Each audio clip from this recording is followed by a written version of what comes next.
The former Russian leadership assumed that the Soviet Union had ceased to exist, and therefore there were no longer any ideological dividing lines.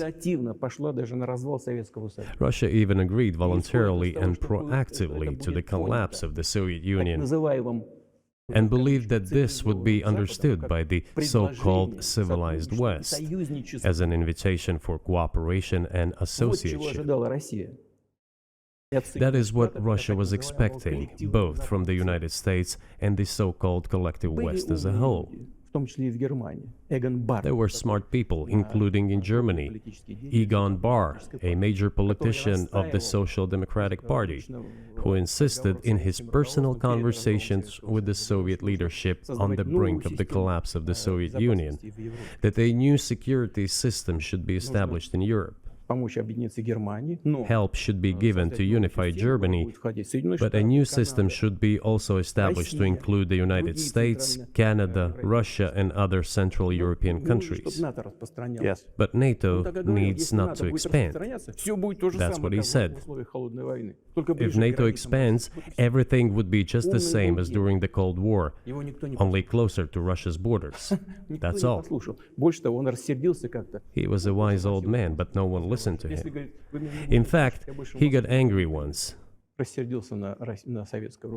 If, he said, you don't listen to me, I'm never setting my foot in Moscow once again. Everything happened just as he had said. Well, of course, it did come true, and you've mentioned this many times. I think it's a fair point, and many in America thought that relations between Russia and the United States would be fine with the collapse of the Soviet Union and the end of the Cold War, that the opposite happened.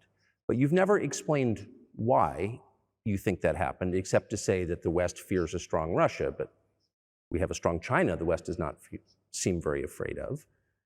What about Russia, do you think, convinced policymakers they had to take it down? The West is afraid of strong China more than it fears a strong Russia, because Russia has 150 million people and China has 1.5 billion population, and its economy is growing by leaps and bounds, or 5% a year. It used to be even more. But that's enough for China. As Bismarck once put it, potentials are the most important. China's potential is enormous. It is the biggest economy in the world today in terms of purchasing power parity and the size of the economy. It has already overtaken the United States quite a long time ago, and it is growing at a rapid clip. Let's not talk about who is afraid of whom. Let's not reason in such terms.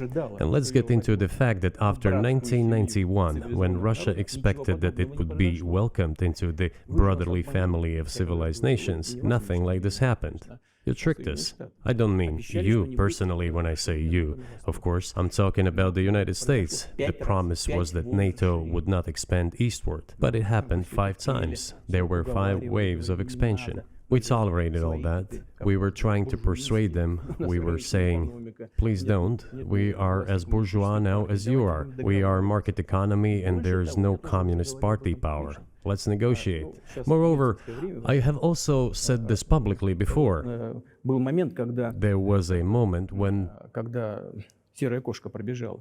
a certain rift started growing between us. Before that, Yeltsin came to the United States. Remember, he spoke in Congress and said the good words, God bless America. Everything he said were signals. Let us in. Remember the developments in Yugoslavia before the Yeltsin was lavished with praise? As soon as the developments in Yugoslavia started, he raised his voice in support of Serbs, and we couldn't but raise our voices for Serbs in their defense. I understand that there were complex processes underway there, I do, but Russia could not help raising its voice in support of Serbs, because Serbs are also a special and close to us nation, with Orthodox culture and so on. It's a nation that has suffered so much for generations. Well, regardless, what is important is that Yeltsin expressed his support. What did the United States do? In violation of international law and the UN Charter, it started bombing Belgrade. It was the United States that let the genie out of the bottle. Moreover, when Russia protested and expressed its resentment, what was said? The UN Charter and international law have become obsolete.